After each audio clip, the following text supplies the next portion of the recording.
So if you've been staring at Adobe Fresco, wondering if it's actually worth learning, or if it's just gonna be another app to take up space on your iPad, poke around for 20 minutes and never open it again, hang on, because I've been testing it and I have some thoughts, specifically about whether you can take what you make and actually turn it into something you can sell. Hi, it's me, Cynthia.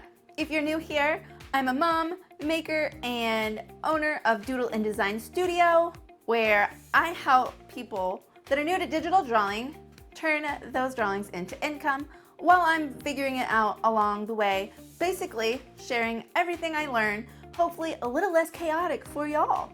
So we can all make a little money at the cute stuff we want to draw, because why not, right? We should definitely have that in our life. Anyways, I want to be upfront. Procreate, it's my home base. It's my comfort blanket. I know it pretty well. I love it, and I'm definitely not leaving it right now.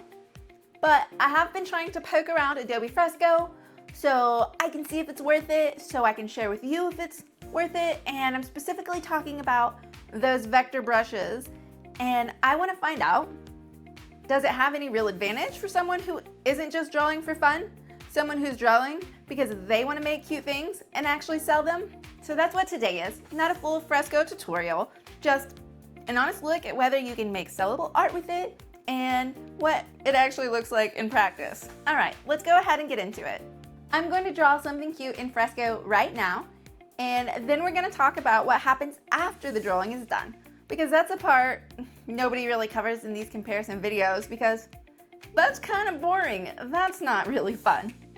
Anyways, I'm using a vector brush today, and here's why that matters if you want to sell your art.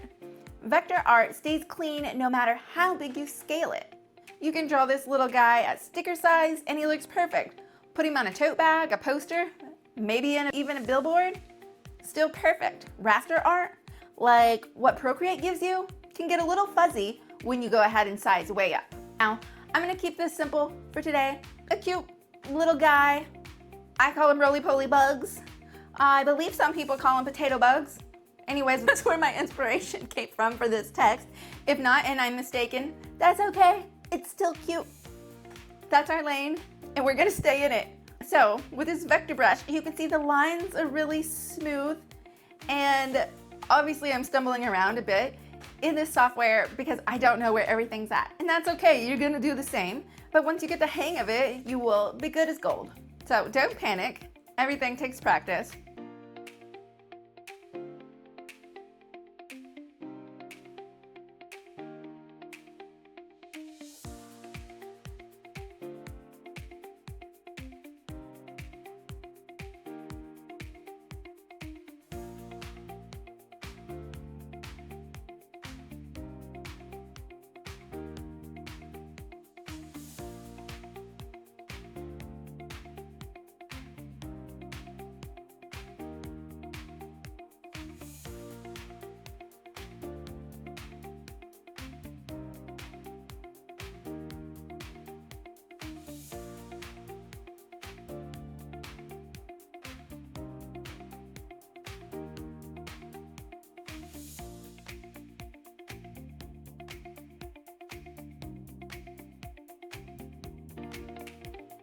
All right, so the cute drawing, it's done.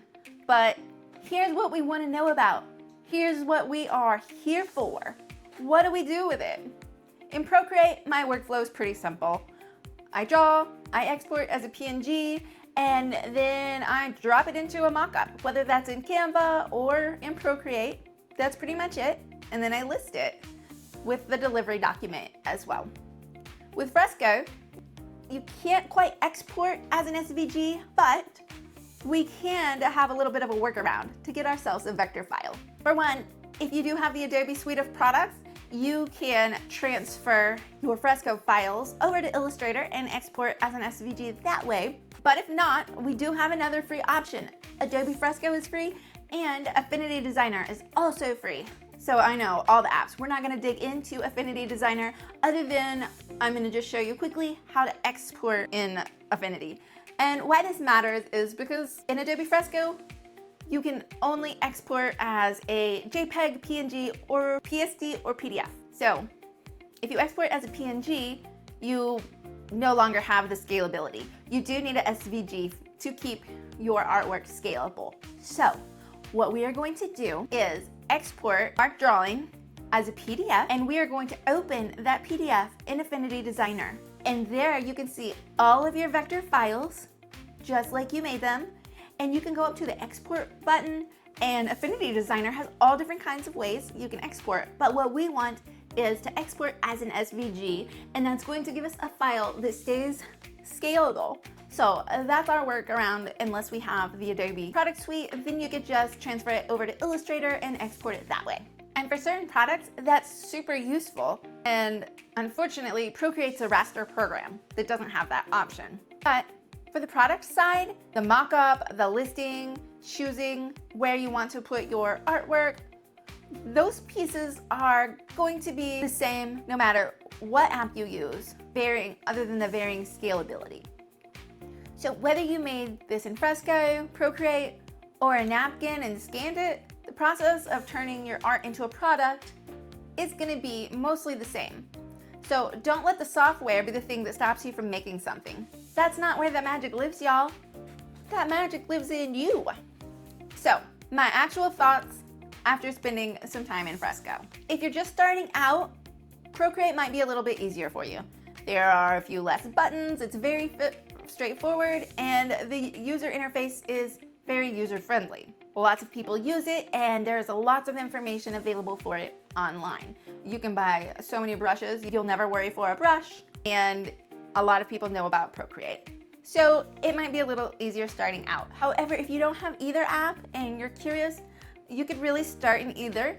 I would definitely go ahead and pick Fresco if you don't know where you're gonna land and you may end up wanting to do huge posters or billboards, something one day. That's gonna give you better scalability down the road. But here's what I don't want you to do. I don't want you going down a software rabbit hole, spending 3 hours playing with buttons, getting frustrated, instead of making something cute and listing it. Because y'all, the fastest path to getting those sales is not gonna be the fanciest app. It's gonna be the art that's done and on an actual product. That's it. So, can you make art that's sellable with Adobe Fresco? Absolutely. But you can also make art and sell it from Procreate, Canva, or almost any app or piece of paper for that matter. The tools, they're not the important part. Now, if you're sitting here going, okay, but how do I actually go from a finished drawing to something that's listed and ready to sell? Well, that's exactly what I walk through inside my membership, Art to Income. Each month, the focus is on one product. I pick something that's in demand, that people are already searching for, and I give you the steps to make it. I give you the keyword research already done for you and support assets so you can get it done. One product, one direction every month. I'll drop a quick link for that in the description if you're interested in taking a peek. So can you sell art made in Adobe Fresco? Yes, absolutely. Is it better than Procreate? That depends on you. And it also depends on what you're selling. Both work great, but if you need that scalability, Fresco is going to have the edge. But the most important thing, just pick one, decide what your product needs to be and what it could be before you go into your app. Then you'll have the correct answer. Make something cute, because the drawing that actually exists is gonna be the perfect drawing that never gets finished every time. And I definitely love to know what you're making, so make sure you drop it in the comments. Come find me. I'm always here for that cute art. So let's just keep creating and keep that creative spark alive and stay in touch. If you liked this video, guys, make sure and like and subscribe. It's free, and sometimes I can be a little funny. All right, guys, bye. Have a great day.